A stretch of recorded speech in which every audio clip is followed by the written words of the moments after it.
Good morning. Welcome to this session on safeguarding unclassified information. We hope to have a good session here. We have 1 hour. Typically, so I have to kind of apologize to you just a little bit. Typically, a session like this will be 2 to 4 hours. And typically, if you really drilling down into the actual controls, Jonathan, you could spend all day talking about this. So we have emails and phone numbers you can follow up, and please do. I will be handling the first part of the presentation. My name is J.R. Richardson. I have Jonathan Hart, and I also have Dr. James Webb. A little bit about myself. I am a retired Army civilian. I worked 36 years working for the Army, handling contracts. Used to be a contracting officer, a director of contracting. Retired and decided to go in with some people to help address this whole issue of cybersecurity and compliance with cybersecurity. So I'm going to let Jonathan Hart introduce himself. Sure, yeah, my name is Jonathan Hart. I'm the CEO of HTL Solutions. We've been doing DFARS and NIST 800-171 assessments for the past 3 years. Have helped 86 companies meet that regulation, and I'm very honored and grateful to be speaking on that topic here today. Dr. Webb? My name is Dr. James Webb, and I'm with Cockrell Webb & Associates. We as well have been challenged with helping companies to be able to meet this, the NIST 800-171 and 53 and training and anything dealing with cybersecurity. And we've had a lot of fun thus far, and we're glad to be here. So one of our approaches today is really to educate the community. There's not one solution that fit everybody's scenario. So as you talk to the two panel members and myself, and you hear what people are saying, just recognize that your individual solution may be slightly different. So kind of how things are going to work today, if you have a question, make sure you go to the microphone. This session is recorded, so if you speak off to the side, the microphone won't pick it up, and so they won't record it. So please do that. So I'm going to do a 15-minute presentation basically on the what does the Federal Acquisition Regulations require, and then Jonathan Hart will talk about the nuts and bolts of how do you become compliant, and then after that we'll have a question and answer session that you can ask questions. Fair enough? Okay. Make sure that your cell phones are all on mute, please.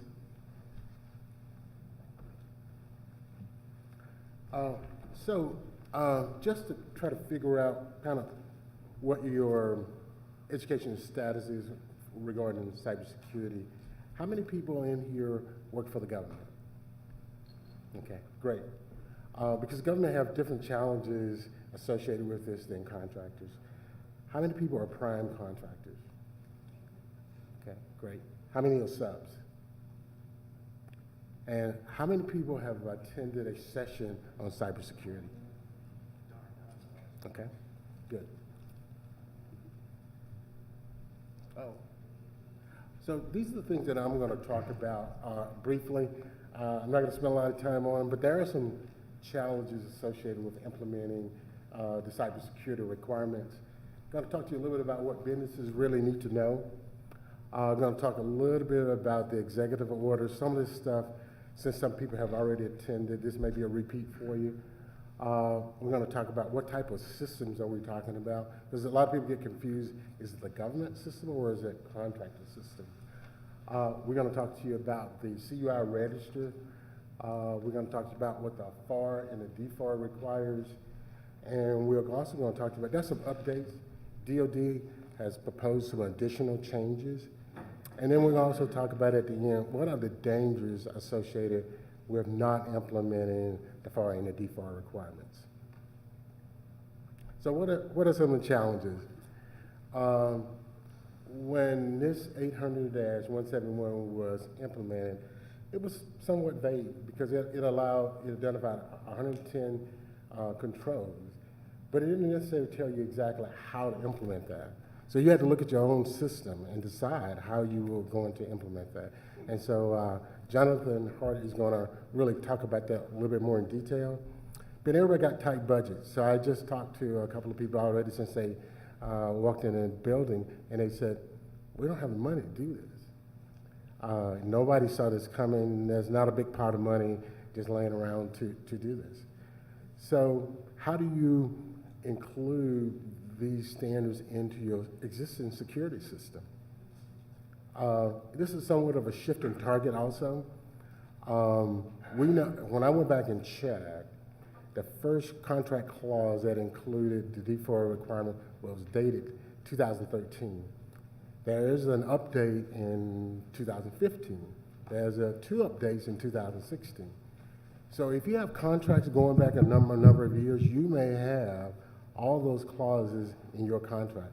So how do you as a company try to balance between what was required in 2013 with 2016? And what I will tell you, if you go back and look at the first clause, it says that you had to comply with 853, which are those government controls, all the controls from the IT and security. It's not those 110 that was published in the December 2000 timeframe.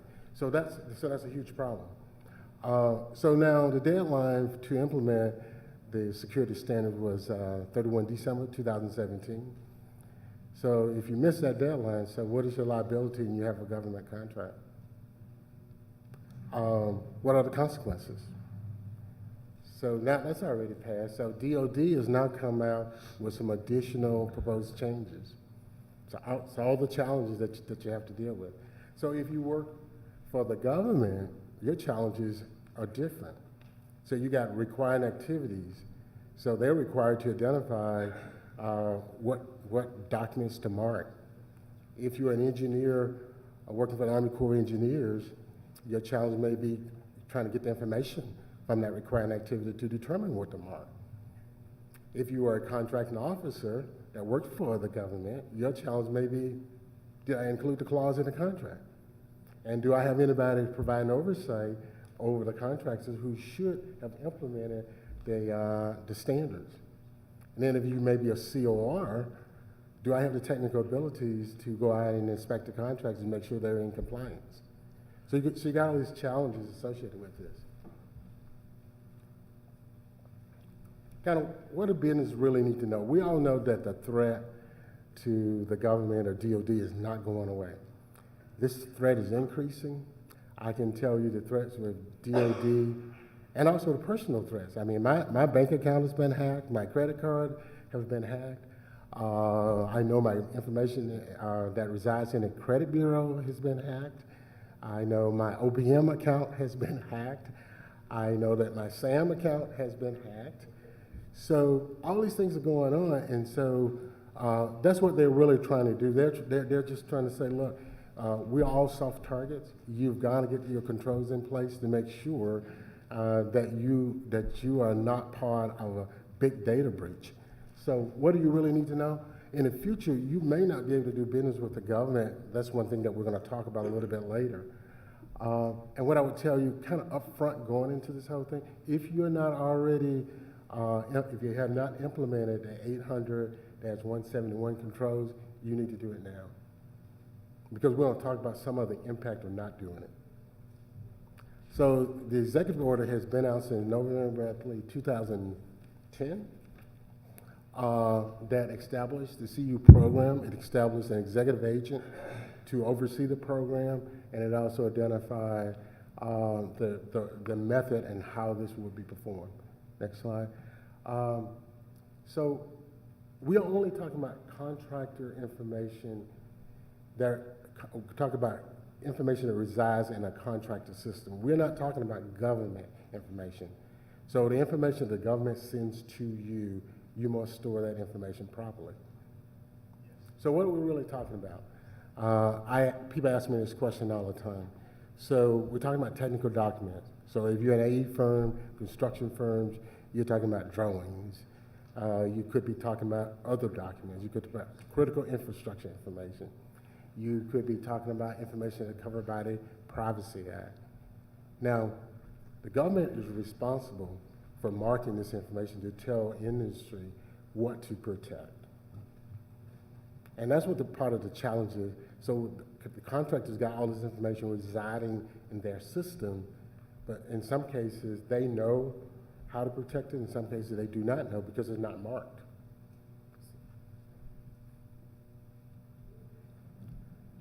All federal agencies have to comply with these requirements.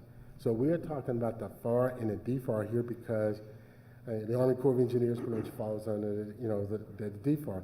But every agency that you deal with, so NASA have got their own supplement. So you got to deal with the FAR, the DFAR, and any agency supplement. If you deal with GSA, GSA's got their own supplement. So this is really not going away. So no matter what agency you work for, whether it's the Army or civilian agencies, you still going to have to comply with the requirements. So what does the FAR require? The FAR is pretty easy, but what the FAR says is that all contracts except for COTS, commercial off-the-shelf contracts. And then you have to flow down those requirements to your subs. And what the FAR imposes are 15 controls. And those same 15 controls are actually included in the DFAR. So if you're a DoD contractor, you pretty much have got the FAR requirements already covered. And by signing the contract, you have consent that you're going to comply with these requirements.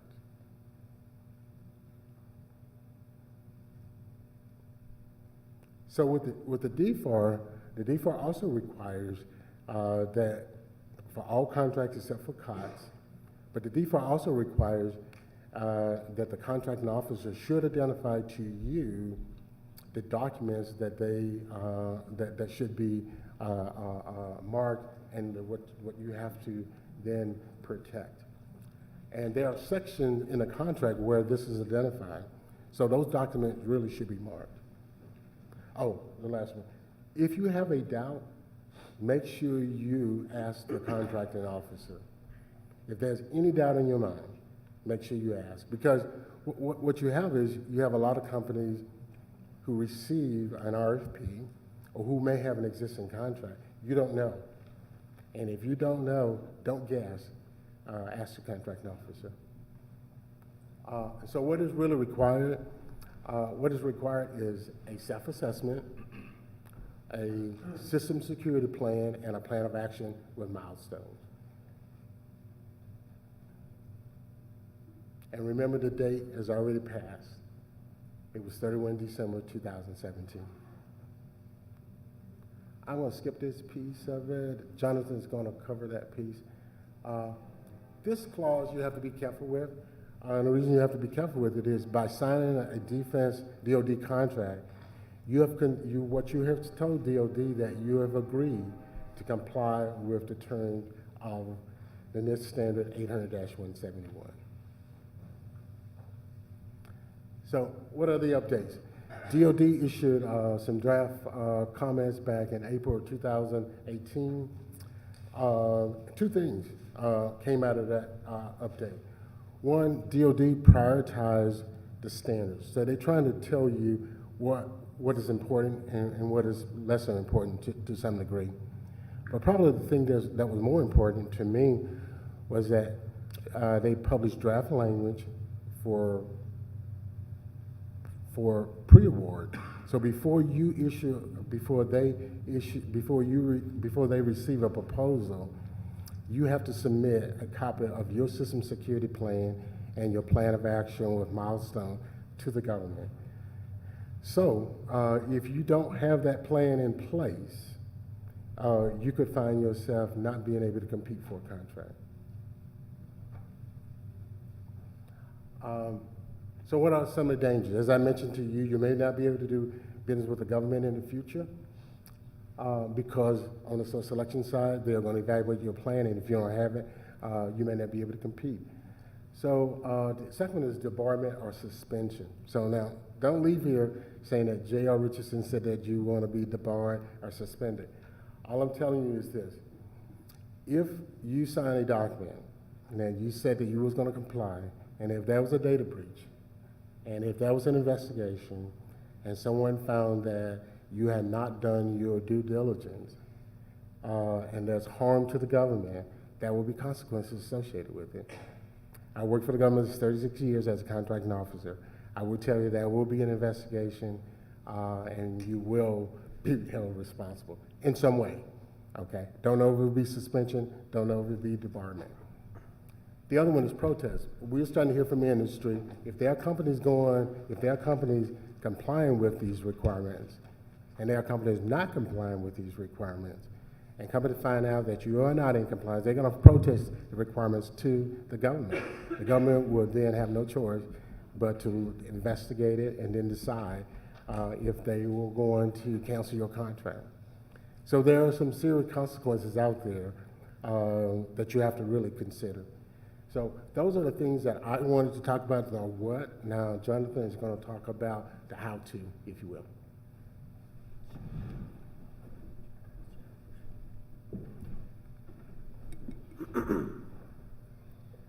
So this is the agenda.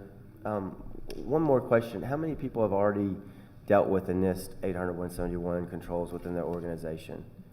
Okay, all right. How many of the primes out here are now being told by the government that they have to, or they're responsible for their subcontractors' compliance? Anybody? Okay, gotcha, all right. So basically what I'm gonna go over here is our past performance of doing 86 assessments. Forgive me for I'm getting over a cold, but 86 assessments that we've done. Some of the larger companies we've done, Jacobs IT, Cobham Defense, Oshkosh, Teledyne Brown, Plexus, and then Austell. So I'm going to go over the commonly missed controls. I'm going to go over our process, the different phases, how we've broken down how to do these assessments. And to be clear to everyone in the room, there is no certification authority. If you read this DFARS regulation, you can self-assess. So you don't have to get a third party. There's no requirement for a third party. Even if you get a third party company to come in and assess your organization and you give that report to the government, they don't even recognize it. Now, what they do say, though, is that, you know, if you feel like you want to make sure that your checks are that you don't miss anything, it might be healthy to get a third party's viewpoint to go over all those 110 security controls to make sure you haven't missed anything. But they are not trying to promote any kind of third-party self-assessments as of right now, and that's usually how the government goes with a new regulation.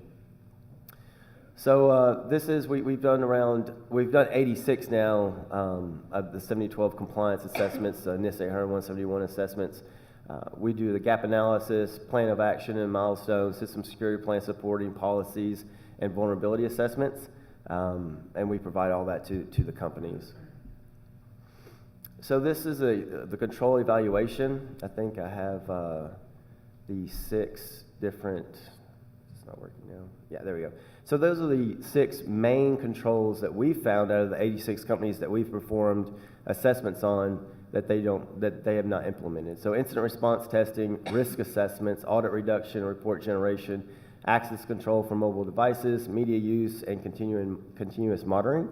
Those are the ones that come up. The instances there on the right-hand side are how many companies did not meet that control. Then we have it broken down from graphical from a small, medium, and large perspective. That's all organizations that we've assessed and the controls with the control families underneath. I think this is for small, so you can see a lot more small companies and medium-sized companies do not have the 110 security controls implemented whatsoever in any shape or form. And then, of course, that number reduces when you get hit medium, and then it really reduces when you hit large-size organizations. A lot of the primes, when I say primes, talk about the big 5, Northrop Grumman, Lockheed Martin, Raytheon, they already have all these controls implemented. In fact, they've had these controls implemented for a long time, and rightfully so. The problem is, or the risk is that their supply chain, those large organizations have so many subcontractors, so many suppliers, that the government's not really focused on those primes any longer, but they're putting pressure on the primes to make sure that their subcontracting supply chain and their subcontractors are compliant, because that's how, from a threat perspective, that's how the enemy is getting in now. They'll focus on a mom and pop shop and they'll get in that way, and then they'll compromise the the primes network through that method. So we have a three-phased approach. Phase one, obviously you don't know how bad you suck without doing a gap analysis, right? So you've got to look at those 110 security controls and evaluate those within your organization to see where you even stand on the playing field from having those assessed. Phase two is system security plan and policy development. A lot of the NIST 171 security controls are policy and SSP or system security plan. I think it's around 75% of those. So our policy, not technical controls. Now, the 25% that are technical are very costly and can be costly if you don't have all of those technologies already implemented, like multi-factor.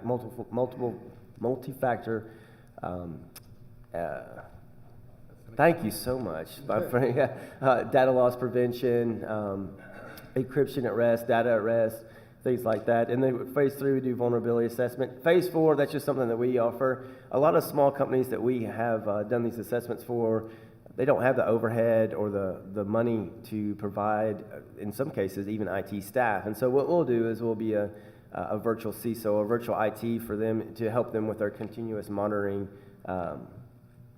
security or controls.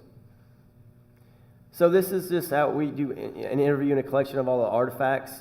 Usually the three people that are in that room, the IT manager, the IT staff, the FSO, because there are a couple security controls that are around FSO duties, and then the HR, human resources. Once we go through all of the 110 security controls, and really when you break down those 110 security, there's more than 110 actual controls, or questions anyways. I think there's about 500 questions that we ask when we do these interviews, and that encompasses all the 110 security controls, because some of those controls have different factors and different points behind them. We break that down into a gap analysis report, and then we generate the POAM, the plan of action and milestones, from any deficiencies that we find in that initial sit-down interview with our client.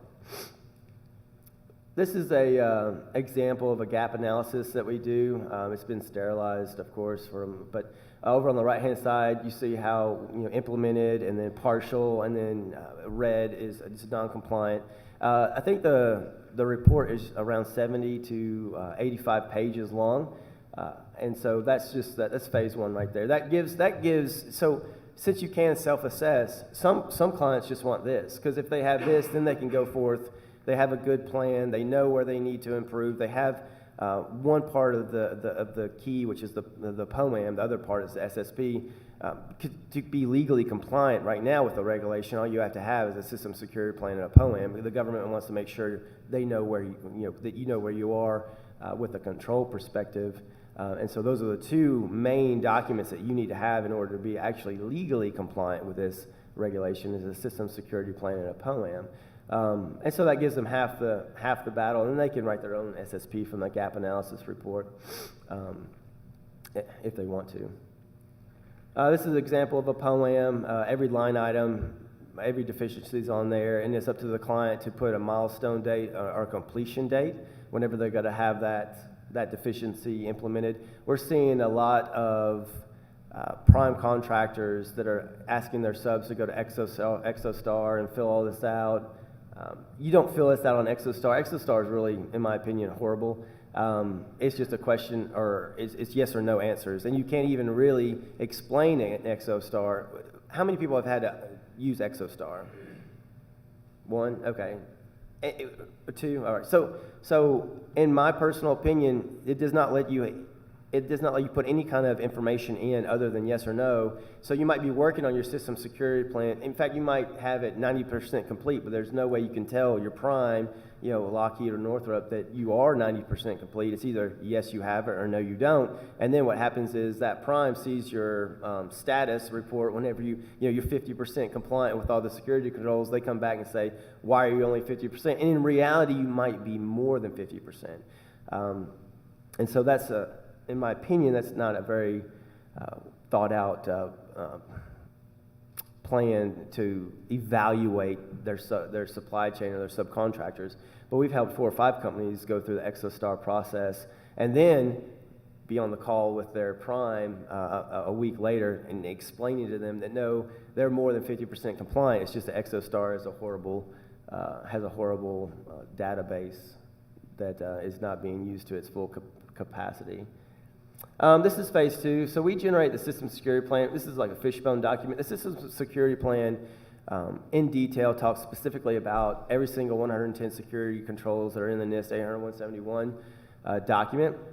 That being said, there's about 15 other policies that they're not all up here, by the way. These are just some of the main ones that we generate, and then we write for the organization if they need us to write those policies that support the system security plan. So in the system security plan, all 14 control families are talked about. Every single control is talked about. That being said, in detail, we might reference the access control policy or the incident response plan and mention that in the system security plan. So whenever we base this on the RMF 6-phase, the RMF process from the NIST 853, and we just tailored it for the 800-171 security control. So basically, we're doing RMF for a light version of risk management framework for the DoD contracting base from the NIST 800-171 perspective. This is a little snippet from the system security plan. This document is much larger, about 120 to 150 pages in length. On the right-hand side, partially implemented, and then deficient. But with the system security plan, you have to turn this. Well, let me rephrase that. If the government and what JR was saying is true, whenever the government decides how they're going to start doing source selection, decision making based on the system security plan of POAM, I honestly don't know how they're going to evaluate companies, how they're going to look at there is no guidance. The regulation says you have to turn an SSP. You don't have to write it with the NIST 818 standards. You can write it. You can handwrite it if you want to. I mean, that's what she being Vicky Machete at the DIB Cybersecurity Working Shop, who's over this regulation, she said you can handwrite it to your contracting officer. It's your system. It's your company's system security plan. That being said, though, whenever DSS gets done on how they're going to evaluate your company's compliancy based on the NIST 800-171, I don't know. That just opens up a whole Pandora's box, because they'll get a system security plan written to the NIST 818 standard, and they'll be like, oh, this looks great. We understand how this is written. We know what to look for. And then they get a handwritten document. And legally, both those companies are compliant. That being said, the people who are going to be evaluating those, in my opinion, they're going to say, well, this company is a lot better than the company that decided to handwrite their SSP. So I don't know how DSS, who has been directed by the DoD CIO's office to come up with an evaluation process for the NIST 800-171 from an SSP and POAM perspective. I don't know how they're actually going to not be biased on how the system security plans are written. This is an example of one of our policies. It's just the first 2 pages. I think this is this is an access control policy.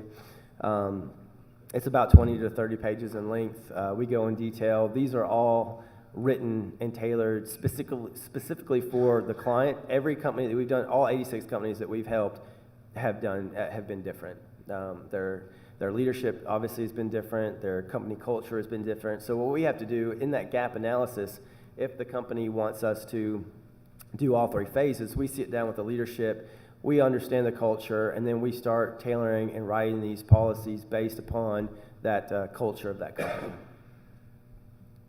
This is phase 3 vulnerability assessment. So we do an internal and external assessment we use Rapid7 or Nessus to do that vulnerability assessment. We scan the company's internal network, and then we'll scan it from an external perspective. If the company wants us to do a penetration test, which is above and beyond what DFARS 7012 calls, we actually will do a penetration test as well. We've had a couple of companies pull the trigger on that, and it's been eye-opening, at least from the leadership, on how actually vulnerable their network is, even after so the difference between a penetration test and a vulnerability assessment is a friendly assessment. You know that you're getting scanned. They're scanning for any kind of opening ports that are open, any kind of patches that may have been missed. From a penetration standpoint, that's someone actually trying to hack into your system from a malicious standpoint. So it definitely would be done from an external standpoint. They'd be using any kind of open source tool that was available to him or her in order to access your network in a negative perspective. What the vulnerability assessment does, it lets the clients know that they might miss certain updates, Windows updates, patches. They might have some vulnerable port that's open on their network, on their firewall that should be shut down. It kind of helps them harden their network. This is just the VCISO and continuous cybersecurity services. All this stuff is encompassed in a proposal that we'll send the client, and it's basically just to make sure that they're not vulnerable in ways that they. Here's the thing: we've assessed 86 companies. Those ones I mentioned earlier are the largest companies we've assessed, but the smallest ones we've assessed have been like 2 people. And so, in one case, we had a client that was they had a TS facilities clearance. They had about 86 employees doing work for, I think it was NASA and the Army. They didn't have a firewall at all, and they were using, I think it was Roundcube as their email. And we just did a very high-level assessment because they actually didn't use us. They should have, but they didn't use us for their DFARS assessment. But they Roundcube is an open-source email, and it's actually official email for Iran, the country of Iran. So, and they were using it as a DoD cleared contractor. They were using that as their internal email source. And then they were also forwarding their DoD emails to their company email. So I mean, like, and in their defense, their golden saws or whatever you want to call it, their area of expertise was engineering services. They did really, really awesome things for the Army and NASA. They just didn't think about cybersecurity. And so that's where we come in. I mean, we really want military for 12 years. Many of the veterans here in the room. But when we started H2O Solutions 5 years ago, we did it in order to help, no longer I was infantry officer, so not in the foxholes, not firing bullets downrange. We're losing so much research and development money. We're losing so much of our all of our IP to our adversaries. And if you look at it, if you're thinking it from a long-term perspective, money is king, and if they don't have to spend their R&D dollars in order to beat us, if they just steal our stuff, then spend their R&D dollars to make the stuff that we've developed better so that they can kill us, we're going to lose the next war that we go to. And I'm speaking from the soul here. We will lose the next war we go to with a developed country like us because they have all of our stuff already, and they're making sure that the stuff that we developed that they stole is better than our stuff, so that when we go to war with them, they'll either push a button, all our planes will fall out of the sky, our aircraft carriers the engines will shut down, and then they'll just pick us off. So the large primes are doing a great job at developing new capabilities for the Department of Defense. The problem is supply chain risk management. Those chips that we're buying from like our 3rd, 4th tier, 6th tier supply chain, we're getting a great deal on them. Where are those freaking chips coming from? And what has been embedded in those chips, that whenever we go to war, somebody pushes a button, and now all of our new fighter planes fall from the sky. And that's a real threat that we all really need to think about. Whether H2O Solutions stays in business or not, I like living in America, and I like drinking a Coke whenever I want to drink a Coke. I don't want to lose that freedom. So that being said, we're going to continue. I'm getting on a tangent there. So it's a passion. It really is passion. I mean, that's the real reason that we started the company was we have the best military on earth, hands down. The problem is that we're slowly being picked at from an IP and intelligence perspective, and information perspective. People are catching up with us because the supply chains information or systems are not secure, and it's easy. And Tier 4 threat assessors, they'll get in your networks. You'll never know they're there. They don't want to be caught. You'll never find them unless you do an external threat assessment. And H2O, we don't do external threat assessments. What external threat assessments do, companies do, they're out of DC3, DoD Cybercrime Center. I'll talk about them in a second. They'll come in, they'll look for beacons, they'll look for any kind of things that are not normal in your network, and they'll find out where your information is going, who has infiltrated your network. Huntsville, Alabama, big places that have a lot of DoD, obviously work in IP and research and development. They have tier 4 threat assessment or threat actors there, which are like China, North Korea, Iran. They'll get in your network. They'll actually patch and update your freaking systems for you, so that you'll never know. And everything that you develop on your computers and for your government customer is being siphoned off.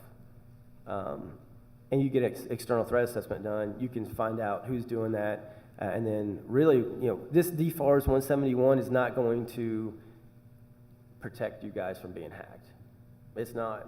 What the DoD is doing, what JR said, what the DoD is doing is they're trying to baseline, at least provide a baseline of security requirements that their whole defense industrial base has to meet. And that way, the DoD knows at least the contractors that we're doing work with meets the standard. But with the Missile Defense Agency, they're going to go above and beyond. They're going to actually add more security controls to their defense industrial base. And they've already created a third-party assessment team at the Missile Defense Agency that's actually evaluating their supply chain. All right, so if you get compromised, there's the definition from the DFARS clause, what a cyber incident and what a compromise means to them. And this is how you report it. So you have, I think, 72 hours to report an incident or a compromise. You actually have to have a external certificate authority or a ECA, a DoD approved ECA certificate. All of your FSOs have that. They have to have that in order to access JPass. So usually what we've been seeing from the clients that we do work with is they give this additional duty to their FSO. So if something happens from a malicious perspective on their network, they'll have the FSO go to the divnet.dod.mil website. I think there's about 72 questions, not 72 questions, but there's about 70-something questions that you have to answer whenever you report this, an incident or a compromise to the DC3, which is DoD Cybercrime Center, who Director Steve Shirley is over. And that report, though, so we had a client in DC, they did this, they reported, the FBI knocked on their door and said, hey, you guys have been hacked. We want to make sure that nothing's been stolen, and so they did their scans and the forensics investigation, and nothing had been stolen. They were just using one of their servers as a jumping point to attack other people's companies. So from that, though, I think they were a prime on 3 contracts, and they were a subcontractor on 18 contracts. And so what they did is they went to this, and they had to report, at that time, they had to report every single contract. So they had 23 total contracts in total, so they had to do this 23 times. And then the CEO got a call from DC3, and they said, hey, you guys, what are you doing? And they're like, well, I'm just following what's written in the DFARS clause. We were hacked, and I'm reporting as I was told to report. And they're like, just throw it in an Excel spreadsheet and send it to me. Well, they did that. 3 weeks later, the individual started getting calls from all the contracting officers, like, you've been hacked. Oh my gosh, you're breach of contract. We need to do a stop loss work, everything. So what happened was they had to create a 3-slide PowerPoint presentation and go and brief every single contracting officer about the DFARS 7012 clause, what it is, why they had to report. No, they're not in violation of any contract. No, there was no information loss. That was the government's information. Basically, what we did is we went to the Pentagon, we being H2O Solutions, and we talked with deputy director. He was the small business, James Galvin. He's the small business director for the DoD, and he had no idea about the 7012 clause. And so that was about a year and a half ago. So since then, their office has published a white paper about it, and they have distributed it through the DoD small business offices. So and since then now, Lee Rosenberg, who's the the MDA Small Business Officer in Huntsville. He's published it. He's given what. So what we found out is the KOs, the contracting officers, had no clue what DFARS 7012 was, and there was actually negative repercussions from actually reporting from a KO perspective. So they would report legally, they had to report, and then they'd come back and they would get penalized for it, because this report, when you hit the report button, that goes to DC3, it goes to the DAMO office, which is the Damages and Assessment Office of the Pentagon. Your logo is put on a freaking piece of paper and everybody is looking at it. So I mean, it does have negative, it can have a negative effects with your company if something is not done right. So at least now there's more awareness of the 7012 clause and the NIST 171, and on both sides, from a DoD and from a contractor side. That's pretty much it. Like I said, you don't have to use a third party. You can totally do this yourself. We have about, I think, 10 white papers on our website that you can go and download for free and read about the updates and everything. And if you do need help, though, there are now, I mean, tons of contractors out there that can help you meet the NIST 171 requirements and can walk you through that. That being said, they're all different. And when I say that, we've been doing DFARS assessments since 2015, early 2015, late 2014. And then when it got really big, it was a fear factor. December 31st of 2017 was the mandatory cutoff date. Everyone had to be in compliance. And then a letter from the, what office was it? I can't remember. One of the ones that does all the policies. I can't remember, JR. Anyway, DPAP, thank you, sir. Yeah, DPAP came out and it said that you had to have an SSP and POAM. And so we've seen a lot of contractors that are in the DoD world just not, they're kind of waiting for everything to fall, because the world didn't end. Nothing stopped. Nothing really changed after December 31st of 2017. All you had to have was an SSP and POAM.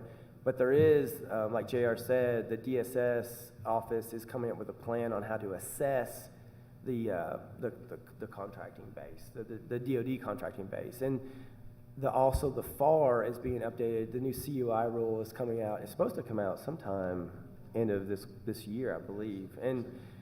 And so what we're going to see is that NIST 800-171, because NARA, the National Archives and Records Association, they were, like JR said, they're the executive agent over the CUI program. Well, they still haven't published anything from a FAR perspective. They've been working on it since 2010. Now the DFAR, the DoD, the DFARS, the ATNL office, because they believed that the Department of Defense had more information that was more sensitive, they needed to get this out faster than the FAR. That's why they put the DFAR out before the CUI, or the actual CUI ruling from the FAR perspective, was published. But that's supposed to be published sometime into this year. And what's going to see, so the FAR trumps the DFAR, obviously. So whenever we see the FAR language, it might actually change. It could change this somehow. And so that's why a lot of DoD contractors are just waiting. They have their SSP and POAM, but they're waiting to actually see what the FAR language is going to say. And I do know the executive director of NARA, and he did say that the 171 is the security requirements that NARA is going to use for the FAR. So I don't think there's going to be much change, but basically what's going to happen is every single federal contractor, not just Department of Defense contractor, but every federal, if you're doing work for Health and Human Services or the Interior, every single contractor is going to have to meet the NIST 800-171 security controls. So that's coming. Thank you so much. And I think we're open up for questions. Yes. Any questions? Please go to the microphone, please. Sure. First of all, I want to applaud your passion here, because your fears echo mine, actually, and the things I worry about every day. I guess I just had a question about existing data. I mean, those of us who've been federal contractors for a long time have a lot of data that in hindsight, Right. someone could consider CUI. Now, it was never marked. Right. It So, was never. what they said, that's a great question. So what they said, if you have to use that data for any future contract, so say you win another contract and we'll just say you build missiles, and you're going to go back and bring some other data that you have and stored. If that data comes back out and is used for a current contract, it will have to be marked. But any kind of legacy data, you don't have to worry about that. That's what they said. There's no way that they can go back and There isn't. you just can't. You just can't, That's right. crazy. So that's a good question, though. Okay, thank you. And that came from Vicky Machete and Gus from the DoD Cyber. So yeah, that they're not gonna. It's impossible. Hi, Jim Hoffman from Summer Consultants. So we do a fair amount of work, but it's unclassified. I have not seen, in within just normal architect, engineers, like administrative facilities, whatnot, I've not seen a single distribution statement from USACE or for NAFAC, and I asked for them.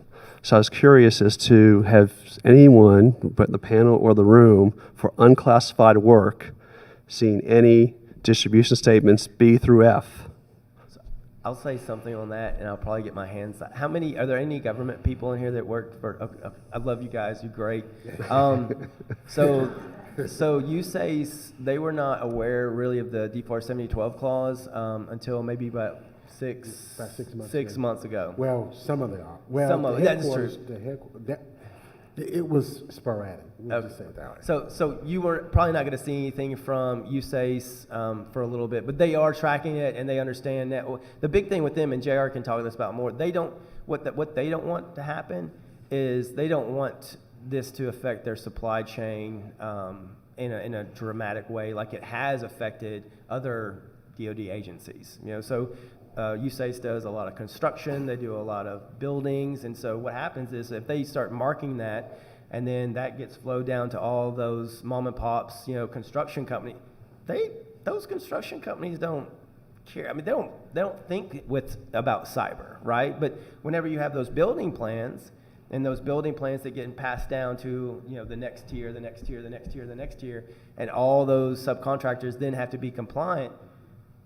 They might have to regress data. So for instance, if the fourth tier subcontractor is only building one of the rooms, well then that fourth tier subcontractor should just see those plans for that room, not the whole entire building structure.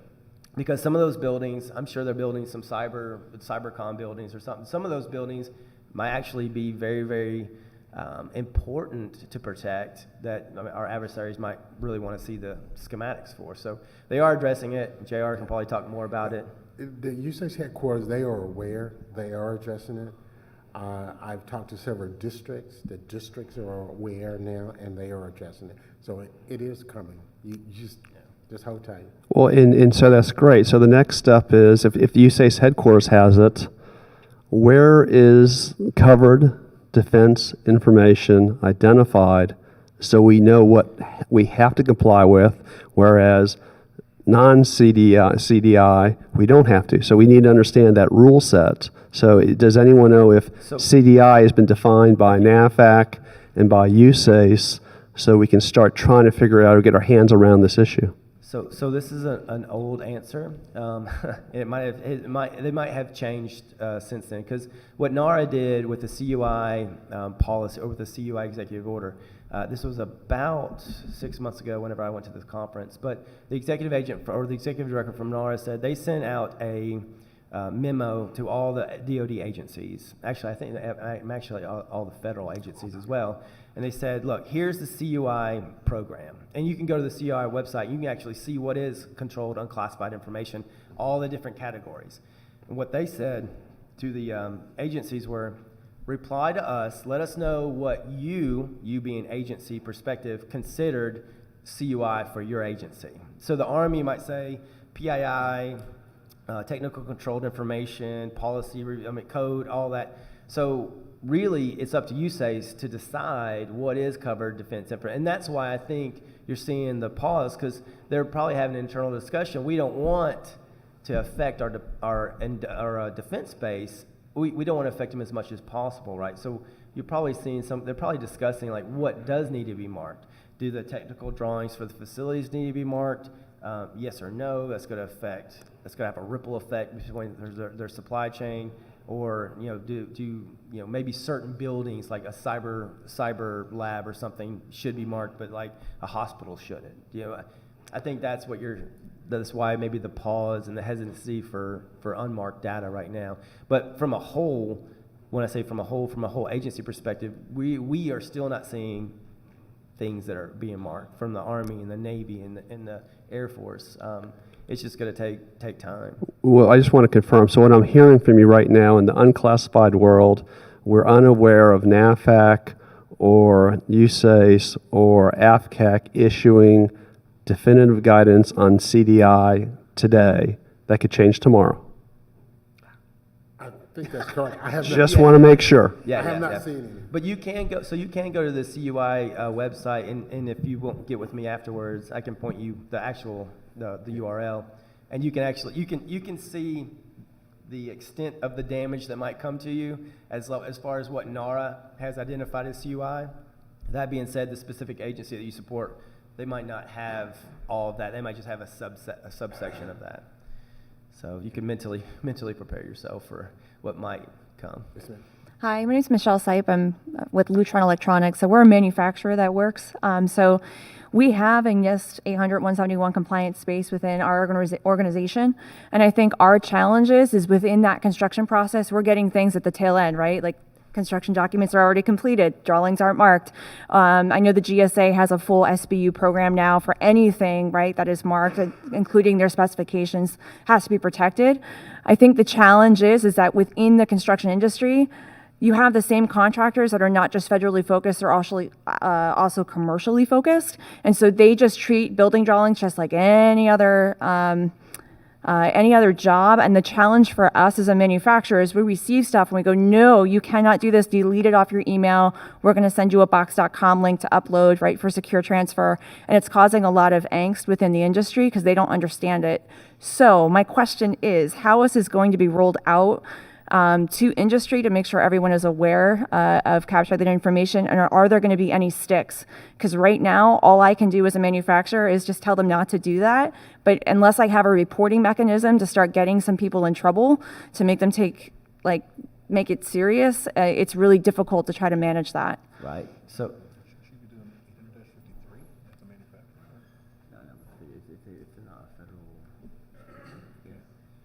But so to answer your question on that, the DoD has come down and said if you're a prime contractor on a certain contract, it is your responsibility to make sure that your subcontractors are compliant.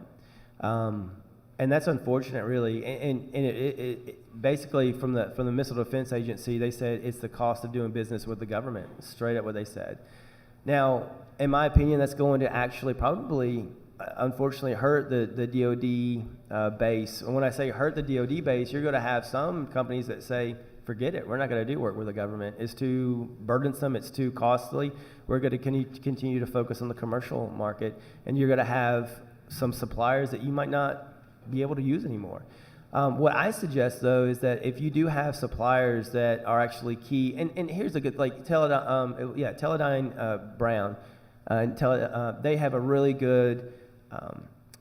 good supply chain management process. They like to keep mom and pop businesses in business. They'll use a company for 50, 60 years. And what they're seeing is those companies can't afford the security controls and things like that. So what they'll bring them in, and they'll brief them like this and say, look, this is just the way that the world is changing. Teledyne Brown or whatever prime contract, we would still love to have your business. You do great jobs. You can do great work. We can help you with X, right? Whatever X is. You know, some primes can actually bring like small or issue them laptops if it's just a small company that are stigged and they're compliant and they're locked down. And then they can tell them, hey, instead of just using Gmail, why don't you use Office 365 or Amazon? Is it Amazon Web? Yeah. Yes, sir. Yeah. The compliant version of that, you pay $10 a month, but then you're meeting that 171 standard, and so it is just the way that we're going to have to move. So, and that's unfortunate. And we've actually assessed a lot of manufacturing companies that One of them was Plex, this $2.6 billion company out of Neenah, Wisconsin, and they actually had us come in and do an evaluation for them. So 2.6 billion, 100,000 was their DoD work. So they're like, do we need to stop doing DoD work and making these parts for? I think they were making them for Northrop Grumman, but do we need to stop doing this and just totally focus on commercial work? And they decided not to. So what they did is they picked one of their centers and said, this is our DoD Center of Excellence. We're going to lock this down. We're going to apply the NIST AR 171 standard. This whole line, manufacturing line, is going to be locked down. So they implemented everything on that one manufacturing line, and any kind of DoD or federal work that it has those security controls that are required will go to that center. And what they had been doing, they had been sending the full schematics of every single thing that they were working on to all their suppliers. So now they're not. Now they're breaking out. You're going to do this piece, and so forth. So it's just we have to put on, and we have to start thinking that way. The enemy, let me not say enemy. Adversaries want what we have. We're the best country in the freaking world, in my opinion. I'm not biased, but we do make some really cool stuff that kills a lot of people very efficiently. And I don't want to be killed by stuff that we developed that looks a little different with a different flag on it. So that's why this is important that we get it right. I mean, we really have to get it right. No one can overthrow the United States of America just from a weaponry standpoint. But once they start getting our same stuff that we're developing, yeah, it could be actually a possibility. So we need to cut that off and continue to be the greatest nation in the world and on earth in order to make sure that that our soldiers have the best of the best. And that's everyone's in this room has that mission. Whether you're doing work for building a hospital or whatever, we're all supporting the Department of Defense, the federal government. And that's why we're in business today, is to support the warfighter, to make sure that we can all have, our kids and our kids' kids can, have the same things that we had growing up. Do we have any other questions? Okay. If not, we want to thank you guys for coming in. You guys have a great day.